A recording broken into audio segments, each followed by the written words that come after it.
Hello everyone, and welcome back to another Total Warhammer 3 guide. I'm Lord Formand, here with a guide today on Kislev, which the game creators do recommend for your first campaign. So, Kislev is based off Russia, and it's pretty obvious it's based off Russia, considering it's a Tsardom. Kislev's main focus is here dealing with the motherland, dealing with Atmans, and then the Ice Court. So, we'll cover all that. But for now, let's look at our different lords and lady you can play. So, first off, you've got the current ruler of Kislev, the Tzarina, Katarin. Her bonuses are devotion from Frost Maiden hero actions. This is very important. Getting devotion as either her or Kostaltyn is a good portion of their gameplay early on. She gives extra control to the region she's in, overall in the regions. Her Frost Maidens get recruited at higher level. Ice Court training duration, that's how long it takes you to train their mages and lords that use ice magic. That's very useful. We'll cover that. The Lord effects, she reduces corruption in the provinces she's in. Ice Guard units are cheaper, and she has a very low base miscast chance. We'll also cover starting positions in a few minutes, but suffice to say she starts in Kislev itself. Then you've got Kostaltyn,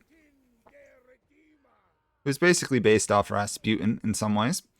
He's got a penalty to the relations with the Ice Court. He gets devotion from Patriarch hero actions, which are basically your healer priests characters. Again, very important. Generating devotion is a big part of the gameplay early on. His Patriarchs have a 20% ward save, which is really good, making them very hard to kill in combat. And also, most of the units he has is extra melee attack and leadership for Kossars, dervishes, and horse archers. So basically, cavalry units here. And then he recovers faster from wounds, and his whole army has frenzy, which basically makes them immune to psychology and do extra damage in melee combat. He's located in the far west of Kislev. We'll go over him. Now, some of you may be wondering why they have a third lord. This is the unlockable lord, Boris Ursus.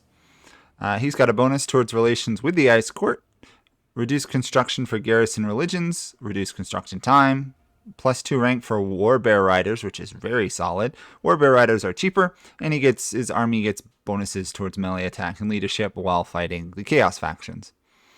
He starts far to the east of Kislev. Well, he starts over the mountains from Kislev. So let's jump into this. I'll start with Tzarina, and then we'll go through the next ones, their starting positions, and basically starting moves. Here we go. The start for Tzarina Katarin. So she starts at war with quite a few of the factions around her. She's got a Norska settlement to the east, a couple of those, and she's got the rebellious lords of Kislev to the north here as well. You're going to want to take them all out pretty quickly. So to start, she has her typical start battle here, at which point you should build up more units before you move to take Kislev. Once you do that, you'll have a choice between going further east here to pick up another province, and then going north, and then I recommend going west to Prague. You're going to need 2 armies probably to take Prague, so once Katarin is off fighting over here, I advise you to raise a second army. You've got pretty good income at the start, so you can afford it, but also you're going to want to start developing Kislev. Kislev's whole gameplay tends to revolve around 3 major cities. You've got Kislev, Prague, and over here you've got, I think it's Eringrad. We'll see it in a later save file, I'll mention it. But they're single province cities. They're your only major ones. Every other settlement you get is minors, basically. And they each have several unique buildings, basically. You can tell because they've got strategic locations. And this is why they're so powerful. This one here unlocks Tsar Guards. This one gives control from all income and devotion, and growth. So this is probably the one you're going to want to get first once you get Kislev to level 3, just because it's hard to get growth as Kislev in your capitals. And then over here you've got an embassy that if you're struggling getting relations with the Empire, which you shouldn't, you can build that as well. And these also just give upkeep and stuff, which is really nice. This one, control faction-wide, is also really handy. Early on, though, you're basically going to get by with what you start for recruitable units. Even the base Kislev units are fairly solid because Kislev is kind of unique that basically all their infantry also has ranged weapons. It's just kind of interesting. If you look at all of these, you'll see that they have a range and a missile strength on them. These two don't because this is a heavy cavalry, and a rather unique one, you get a snow leopard as your anti-monstrous unit. They're not amazing in combat. Don't expect them to be able to kill other beasts, but they do tie up the enemy for your other units to shoot. For starting buildings, I tend to recommend that you build a hunting camp on her to start getting some fur, because you're going to be making a good portion of your money early on from trading with the Empire, which is immediately to your south. And you can, if you want, to build a cav building here. But remember, these only go to level 3 in terms of recruitment, so you can build these in a minor settlement elsewhere and then recruit them, which saves spots for the 3 or 4 that you're going to need there, which take up a lot of your building slots. A good thing to start doing, though, on turn 1 is build this trade district. This is going to be in all 3 of your major settlements, one of your major sources of income for the whole game, and it's pretty low. The big thing it does is it boosts trade income faction-wide, and more importantly, it boosts market income faction-wide. And that's important because small settlements can build markets, and this will improve their income. So I would recommend probably throw down a stall. And then you could, if you want to do a growth building here. I didn't find a growth building to be the best one. I found to start by building one of their church buildings, Orthodoxy districts. The reason is this gives you devotion, supporters, control, and corruption, all really good. It does cost a unique resource, though, which is devotion. If devotion gets, I don't know the exact number, I think it's like 150, it prevents chaos incursions into your land. If it's below that, there's a chance that chaos armies will just spawn randomly throughout your land, which can be annoying, but you need to spend devotion to get devotion, basically. Because here's the unique mechanic for both the Ice Court here and the Great Orthodoxy. So basically Kostaltyn and the Tzarina, they're competing in this great kind of game to earn the devotion of their people. And you get them from supporters that will build up. And this is where I said, remember, it's important that you get devotion from Frost Maiden actions. Devotion is used to, first off, do invocations, which invocations are quite important because not only do they give you, as this one does, supporters generated 5 when occupying a settlement, they give you bonuses. They do cost devotion. Also down here, you can, if the opponent has 50 followers, you can use devotion, 200 devotion to reduce them by 50, which basically means so long as you've got either money or devotion to spend, you can win this game. If you struggle, though, you'll have trouble. If whoever wins by getting 600 followers first, you can federate the other side. You get a huge bonus to the other Kislev factions, control, leadership, and speed. And these bonuses increase as you start going up. So as you get more powerful, you'll get better relations with the rest of Kislev. At the start, you have different options of what you want to do. I tend to recommend you either do Ursus here for the 5 supporters gain when occupying a settlement, because you're going to be taking 3, 4, 5, 6 or so provinces. That would get you 30 followers. The other choice is you do battle, which will make your units stronger. And that's about it for her starting position. We'll look over Kislev in general more in a later part, but for now, let's jump over to Kostaltyn Start. Okay, here we are, Kostaltyn. So Kostaltyn is kind of interesting because he does not start with control of one of the major 3 settlements. We saw Kislev and Prague. Here's the other one, Eringrad, which is the richest of the 3. This harbor building is a huge source of income later on. I'll just mention that right now. He does start with minor settlements here, but remember he has the standard huge background income, so it's very possible for him to expand, despite not owning one of the major ones. When you're expanding, you're going to be at war with most of the rest of this province, so your expansion route is pretty simple, conquer them. Then if you want to control one of these major ones quickly, you could theoretically start a war with this Tzarina enclave and try and snag their provinces. They're kind of right through here. I really wouldn't recommend doing it unless you want to get control of a major city early. Instead, I would honestly recommend you start invading the area over here. Let's realign the map properly, which is controlled by various Norska and then the Legions of Chaos area over here, the Demon Princess faction and stuff.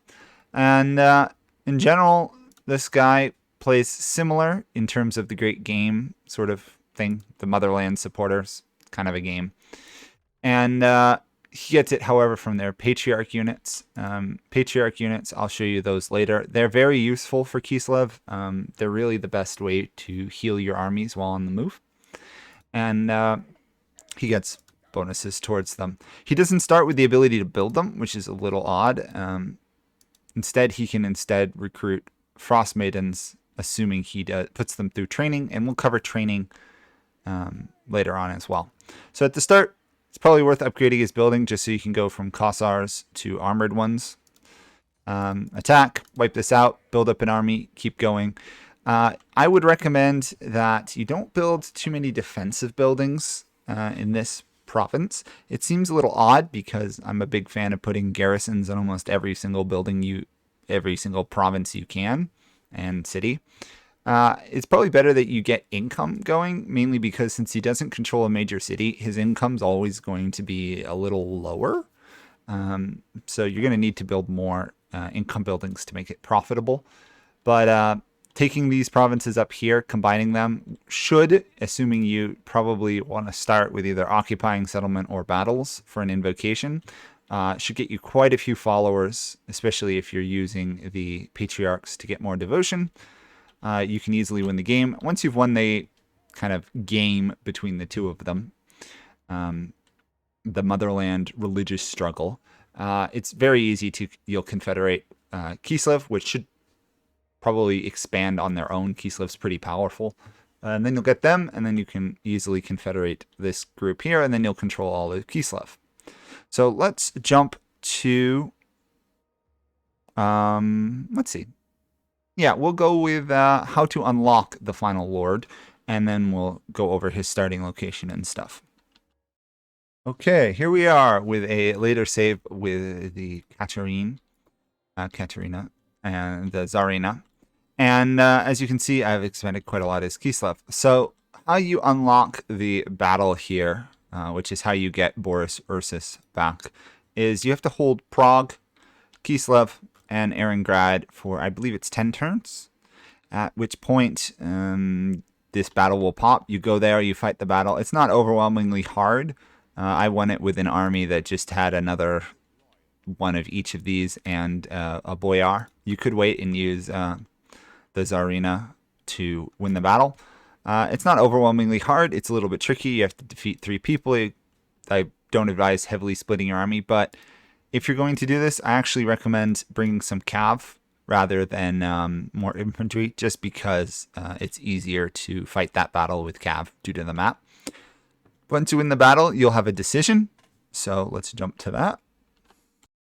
Once you win the battle here, you'll be given a decision that Boris Ursus can either join your faction, or you can give him one of the major cities, Erengrad, Prague, or Kislev.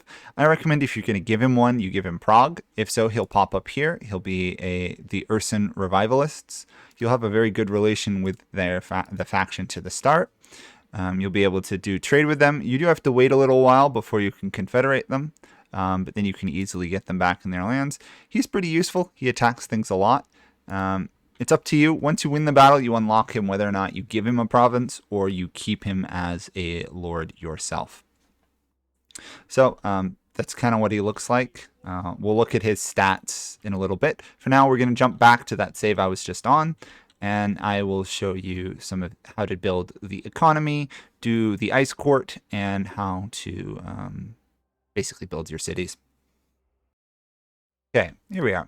So let's go over what Kislev actually looks like. So for the Katarin Start, you have Kislev. You've got those provinces over here that I was telling you you conquer early on. At the start of the game, there's a couple provinces up here owned by a minor Kislev faction. And then there is that enclave that we saw that owned Erengrad owns a handful over here. This is kind of the area you'll be expanding, starting at with the priest guy. And then as you expand up here, you'll have the ability to fight here. This is where the rather annoying... oh, I guess I've killed them off. There's a faction up here that tends to expand a lot. When I was saying build up a province to make money, this is kind of roughly what it looks like. The AI built this on their own. Even going mostly income-based, this is all you get from one of these provinces.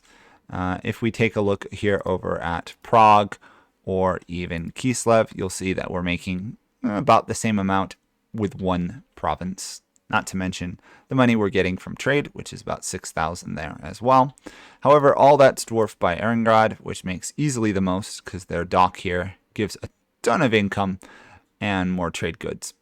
So in terms of special buildings, you've got the docks here in Erengrad. You've got a temple here, which gives you reduced attrition from sailing, which is nice.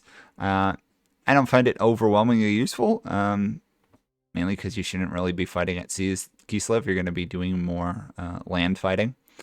Over here, you've got increased capacity for Frost Maidens and general hero and lord recruitment rank, which is lovely. You can get some very high-level starting heroes and lords. You also have this bridge here, which just boosts faction-wide trade income and boosts the income of this province even higher, which is impressive. That's it for the special buildings there. So let's jump over to Prague. We already covered Kislev, so we won't go over that again. You have mainly defensive ones, which is kind of interesting. So this one here reduces the casualties from attrition. If you stack this with a general lord's blue line skill, you can have extraordinarily low attrition casualties. Definitely build this before you go do the Nurgle realm, because it will affect the amount of attrition you get there and just make that whole area better. Also gives a nice strong garrison. Then you've got the Citadel of Prague, which is very useful because it reduces global recruitment time to basically 1. So you can even train high-level units to your armies in 1 turn when you're off adventuring. It's really powerful, plus it increases global recruitment, and it makes the province better at defense, which is handy. Then you've got these gardens here, which basically curb corruption, increase hero and lord recruitment rank, does stack with the lovely one from Erengrad, and gives you ability to recruit more patriarchs. It also has some marble quarries in there as well.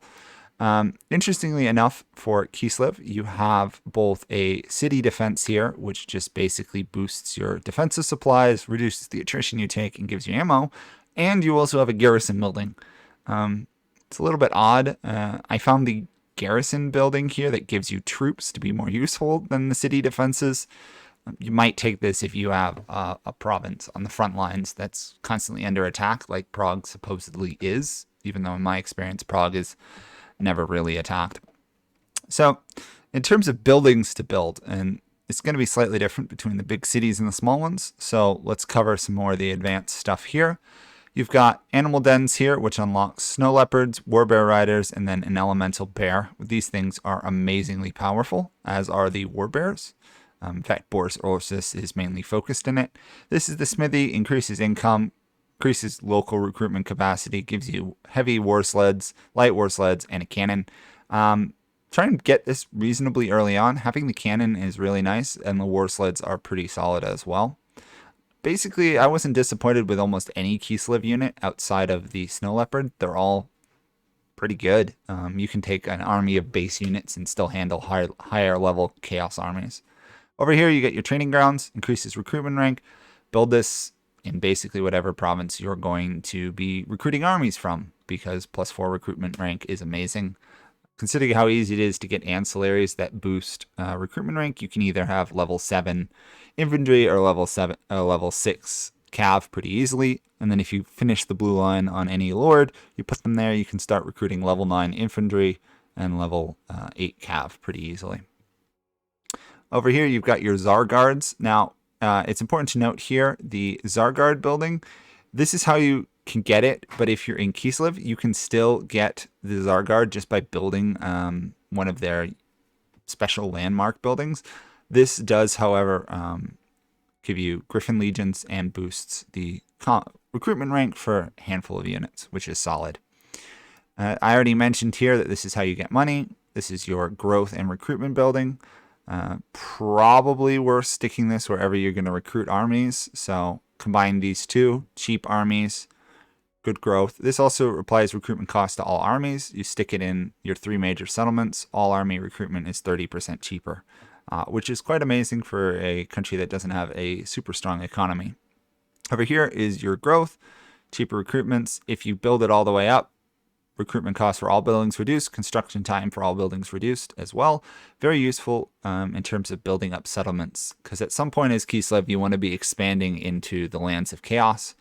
This is obviously a huge boost to your income. This gets you devotion, supporters control, and corruption, and gives you patriarchs. It's really nice. So let's look at how to recruit Ice Witches and Frost Maidens. So Kislev has a unique way of doing it. Basically, you can take a spellcaster and you can pick, you'll pay money, they start training. Every turn here, basically, you will get an event choosing, are they going to be Tempest? Are they going to be Ice? And then it will give them some random traits. Every couple turns, you get to decide between the two of them. You'll get, 2 options. You can pick one. So you can kind of customize them. They start at a really high rank. Combined with some of the other high rank rebuildings, you can easily get level 15 or 16 or even higher heroes or lords, which is great for making them immortal at level 20, which I do recommend you do. That's pretty powerful. So now let's look at what you get. So here is a Ice Maiden. I found Ice to be better than Tempest, but that was just my personal preference. Either way, it's kind of hard to do a ton of damage with these magics. They're solid, but I'm not really feeling them myself. Important things about the Frost Maidens is they have this boost income by 6%. So if you're not doing anything with them and you've got spare slots, build a couple of them, park them in one of your income provinces. It can make some serious difference in how much money you're making if you're struggling with income. That's it. And then if the other stuff is pretty normal, so I won't cover it. The patriarchs, this is what they look like. They're not very good at combat or anything, but they do have replenished troops, which, of course, if you can get it to level 3, 9% replenishment rate, it's really solid. You park 2 or 3 of them in an army, your army basically will be always fully healed. This is really good to put on your legendary lord when they go into rifts, because of how hard it is to, replenish your troops while moving through the rifts. You stick 2 or even 3 of them in there, 36% healing. You can just shift into the encampment stance and in one turn heal your army without having to use any special slots or special areas of interest in the realms to heal. They also cleanse corruption. A lot of the Kislev stuff is about cleansing corruption. This just makes them even stronger. Then they have your standard combat line and stuff. Both here, all 3 types of heroes, because there's the Tempest, Frost Maiden, Ice Maiden as well. They get War Bears. Put them on the War Bears when you get them. It makes them significantly better at combat and staying alive. There's really no reason not to. War Horses, impressive as well. I like War Bears. Who doesn't want to use basically Russians on War Bears? I mean, it sounds pretty awesome. But what deserves some special mention here is this Patriarch's line. Here you get this Ursun's Roar ability, and it gives a area effect, leadership, and charge. Really good to keep your units in the battle. And then you got a version of it where you can restore vigor. Then you get melee attack. This is the one I found the most useful though. Salek's Lullaby. It basically heals your units in an area around the Patriarch. I recommend taking that on basically all your Patriarchs, but you could theoretically do melee attack as well. But most of Kislev's battles are done from range, so you don't really need it. Yeah, overall they're not terribly amazing. Up here though, Enduring Devotion deserves a mention because it makes the people around the Patriarch immune to psychology stuff, so they won't run away in fear and terror. So in terms of expansion, obviously this is where Kostaltyn expands up towards here. Once you clear this area, you've got to cross over into the actual Chaos Lands. Down here, the Tzarina tends to expand to here. You could theoretically start invading this area here, fighting ogres, vampire counts, and dwarves if you really want to fight the dwarves. I really wouldn't recommend fighting the dwarves. Most of the good factions are worth allying with. So instead you want to go up here. Kraka Drak will usually survive, in my opinion, unless something really drastically changes. And then once you take this, you're going to probably want to keep going this way, getting this area. And then you kind of got a choice. Over here, you're going to have the ogres and stuff. So you probably don't want to go any further that way. I found they never bothered me other than a little bit of raiding early game. But then if you head north, this will be where the Nurgle Chaos faction is. I recommend wiping them out. I just sent 2 lords up here. As you can see, they don't even have the best units. They're basically just Kossars. They do each have a patriarch in their army, or they should. This guy's moving to catch up. And they leveled up really fast. Like, they're both immortal. They're really solid. In terms of building them, don't focus too much on personal combat, I found. Get the Warbear, get the movement range, get the Fervent so they purge that corruption, get Reassuring Presence so they reduce casualties. Draft Master's always solid. Get Logician here so that you can heal your armies while on the move. Combine that with the Patriarch. Your armies heal really fast. Quartermaster, just to finish it off. Get Renowned and Feared, though, because it's solid. You'll have a cheap, good healing army and be able to purge corruption without taking it. It's perfect for offense. Once they get all those, start down here, boost your units even further, and then kind of do whatever you want, and you'll have enough troops to definitely take out the Nurgle faction. I found once I took Nurgle's capital, the other factions pounced on him and quickly wiped that faction off the map completely. At which point over here, Teach tends to be the one over here. You can keep going that way.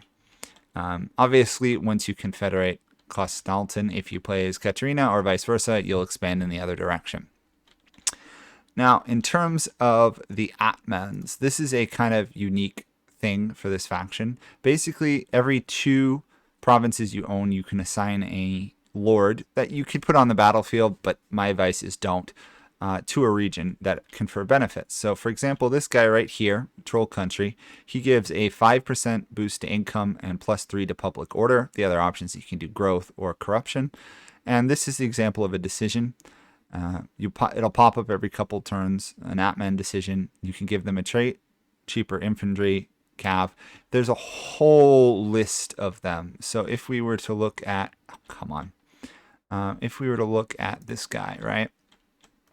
These are all traits he's gotten from being Atman. Cheaper infantry recruitment, cheaper building recruitment cost, income from buildings, construction cost again, which is quite, actually it's on its own, corruption, and then recruit rank. You can raise them onto the field of battle as a normal lord. I don't really recommend you do, because most of their bonuses apply when they're Atmans rather than on the field, but it's really up to you. In terms of technology, and there's a reason I've covered everything else basically before I get into tech, because Kislev has an interesting tech tree. You have your base tech tree over here, which any of the Kislev factions can research in whatever order they want. Requires 2 to unlock, then 3 to unlock. There's some pretty good stuff. I recommend Ice Sculpting to get the ability to raise Frost Maidens, because it'll unlock the Ice Court training slots. Melee defense is solid as well. Cold Storage if you want growth. Missile resistance, I didn't find it amazingly powerful. You could get it if you're fighting Teach. Mainly because he's the biggest range threat of the Chaos Gods. And then you can get cheaper building of Hollow Wood buildings, upgrade, movement, etc. More ammunition, faster reload time, armor, standard stuff. This is where Kislev is a little bit more interesting. You'll notice that these 3 trees here are labeled Kislev, Erengrad, and Prague. In order to research the lower stuff down here, you kind of have to specialize in it, if that kind of makes sense. The idea is that each of these tech trees is associated with a specific spot. It's just, kind of how it works out. I recommend for Kislev here, snagging Convalescence for the casualty replenishment probably should be your first one. This will allow you to get Ice Witch Lords. This is cheaper construction. Improved Empire relations, probably good because it just means the empires like you. Imperial efficiency, 5% income solid. Kislev Ducat, more income from trade buildings. Those are the highlights there. Erengrad's has got some interesting ones. Norse Hatred is really solid if you're struggling fighting Norska. Income from trade, again, always solid. Trade resources, good. Other than that, fortify the land if you're having trouble replenishing your bears, but you've got the patriarchs, so that's not really worth worrying about. Erengrad code is good if you have a lot of ports. You probably won't. Growth. This is solid for infantry cav recruits because it applies everywhere. That's about it. Progs is a little bit more interesting. Again, another trading slot. Glacial Prism gives you more ammunition, but also increases your winds of magic for ice, which is really nice. Call to Prayer, cheaper actions for patriarchs. Very solid because they can wound people and do stuff. And then Prog Remembers reduce corruption, which is always really useful. Over here, recruitment, it's always good. Arsenal, ammunition, armor piercing. Prog Veterans give you extra leadership while defending. I didn't have too much trouble with leadership as Kislev in either of my games. They're pretty solid. Down here, most of these can kind of wait for a while.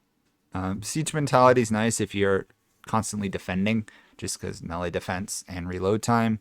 Orthodoxy Blessed is solid, though. You probably want to get that. Giving magical attacks and melee attacks to like a heavy cav unit is very powerful. Okay, in terms of what units to use, and then we'll jump over to Boris Ursus. Basically, all the Kislev units are pretty solid, and you can get by with just using the base ones you can train in any province, mainly. The Kossars are solid. The armored ones are better. Streltsy is pretty solid as well. Some of them have guns. Some of them have bows. Some of them have pistols. It's quite interesting. I really didn't struggle that much figuring out the army of Kislev. Just be aware they all have range attacks. So in battle, they do not start with skirmish on, which is thankfully very nice. But they tend to kill things from range before, if they close, they're half decent in melee. They're not as good in melee as they are range. In terms of minor settlement buildings, they can build your standard defense buildings. I recommend you build level 2 ones wherever you think you'll be attacked. A level 2 garrison for Kislev tends to be able to handle, in my opinion, almost any Rift army if you missed one. I've handled several just minor settlement garrisons winning. Minor settlements are kind of interesting in terms of their infrastructure. This is the biggest difference between the big cities. First off, they have market squares which generate half decent amount of money. This is boosted by the trade stalls in your big 3 cities. It makes them higher. They can build minor shrines. I recommend you tend to build basically one in every settlement at the start because it gets you a supporter per turn. Getting supporters and winning that balance for Kostaltyn and Katarin is very useful. Plus, control, corruption, and devotion, all very solid. Level 2 will unlock your patriarchs. They've got their standard growth control building. I honestly didn't build this in any of my lands. I never really struggled with getting growth in the minor settlements. Mainly because since this would be useful if you could put this in a province that had a major and a minor settlement, but since you can't really with Kislev, at least with your starting area, my advice is don't really build this unless you feel the need. It's just easier to train buildings at one of your major 3 cities and move from there. Obviously, Kostaltyn, probably a little bit more useful for him. Then you've got your farm buildings, which, again, another growth building, cheaper recruitment. Generates a small amount of income. It's worth building, mainly because then you can buff it further with these hallowed forests. So the hallowed forests, Kostaltyn actually has a ability that makes them more expensive, which is why they're 100% more expensive than they would be normally at this point, because I have Kostaltyn and he has that trait. But it boosts income from farms. It also gives devotion. More importantly, though, it gives casualty replenishment, which means even your minor settlements, you throw a couple of them in a region that you've mainly probably conquered from a chaos faction. They'll heal, they'll do corruptions, you'll have a better chance of ambushing, plus they give you some devotion. That's about it for the minor settlements. In terms of diplomacy with the Empire, because this is an important concept, I really didn't get involved in all the Empire's internal struggles or dealing with their war on the vampires at Castle Drakenhof. I pretty much just sat back and let them deal with everything on their own. They tend to hold out against chaos. Sometimes they do well, excuse me, but sometimes the ogres here tend to start overwhelming them. You could theoretically send an army south to wipe out the ogres and gain control of this map. It's not overwhelmingly hard to finish off the ogres, especially if you have a spare army or two. But by and large, just make friends with the Empire provinces and the dwarves. The wood elves, you're probably not going to be able to do anything with, and the vampires, obviously not. But as you can see, treaties with technology. I got trade with them. It makes me some solid money. More importantly, it also gives me the outposts, so I can recruit some of their units. Important things to note, good units to recruit from them are great swords. If somehow you manage to get access to the Empire's heavy cavalry, they're okay. I won't say they're unbelievably amazing. Empire Knights aren't particularly that great. I would much rather go with great swords or halberdiers. Just remember, they don't have range, unlike most of the Kislev units, so they're going to be a little bit less effective in terms of your combat strategy. Then you got your dwarves. I would recommend trying to get a embassy with the dwarves pretty early on. Grudge throwers give you a siege unit, basically, because Kislev doesn't have any actual dedicated siege units. They have like their war bears and stuff, which are solid, but there's something nice about having catapults for sieges. I just find it very useful. So now let's get to the part everybody's probably interested in. Let's look at Boris Ursus. Okay, here we are. Boris Ursus. So unlike basically every other faction so far available in the game, Boris Ursus starts out here in this kind of plains desert area. He is definitely to the east of Kislev, which is right over here, that area. So he's not going to get involved with the power struggles. That's not really his thing. Still got devotion and everything, but yeah, it's not really his interest. Instead, he starts over here. He starts with a minor settlement, but he does have the ability to expand fairly rapidly. He's fighting mainly greenskins at the start, and then he can choose to either fight ogres or expand north into the Chaos and Norska regions, which are over here. It's pretty easy for him. He's got some very interesting stuff.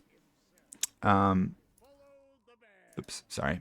If we go over here, we look at his ability. The War Bear Riders tells you what a lot of his army should focus in, but there's a couple other traits that are worth mentioning. First off, Resettler. No colonization cost faction-wide. This is amazing. It probably makes him probably one of my most favorite lords to play right now. No colonization cost is just unbelievable. You can just basically take one lord and run between settlements colonizing because you don't need the discount to have a large army with them. You also have one with Ursus, reduces his leadership, but it also hits everyone else's leadership and boosts his aura. It is a really solid stuff. Plus Grand Builder, cheaper and faster building. And then at the end, Khan King, relations with Kislev, and Motherland invocation costs. Little odd that a guy who's in the plains can keep doing these like attrition due to winter storm stuff, but he can. He also gets a legendary mount, Erskine, which is powerful. And again, more boosts to bears, more to his Zargards, additional movement range. And over here, regeneration for elemental bear units, which is really solid because elemental bear units are pretty good in my opinion. That's about it for his unique stuff there. He does have some unique quests, which are kind of fun to do. They help balance him out. He doesn't have any unique buildings nearby, and getting to the higher level techs for him, see these are locked behind requiring these cities, or basically, he's going to probably want to snag that as much as he can from the tops and then really finish off the land more than the other lords might, especially this one, resistance to elemental bear units. Come on, that's really awesome. And you're still following the whole same, victory stuff as everyone else, completing realms and everything. You just tend not to be invaded by Norska and Chaos as much as Kislev itself. Plus, you get to play an entirely different area of the map that, unless you really play this guy or the ogres, you're never going to get to see this. In fact, for a long time. I didn't even know there was islands over here until I played a game with him, because you can just expand that way. There's lizard men over there, which is really cool. And that's kind of it. My advice, try to consolidate his area here. Deal with Skaven issues. Probably good allies will be the dwarves. If you can be peaceful with the ogres, that'll probably help as well. And other than that, he plays mostly like the other ones. And remember, you unlock him by owning the 3 major settlements and winning the quest battle, at which point he becomes a startable lord, or if you play as one of the other ones, you can add him to your faction then. So that is it. Thank you for watching this Kislev guide. Hopefully this helps you with playing. And if you have any questions, by all means, let me know. Put them in the comments and I'll ask them. If you've watched all this and you haven't liked or subscribed, please do so. I do greatly appreciate it. And I hopefully will see you all in another guide video or a Let's Play. Bye for now.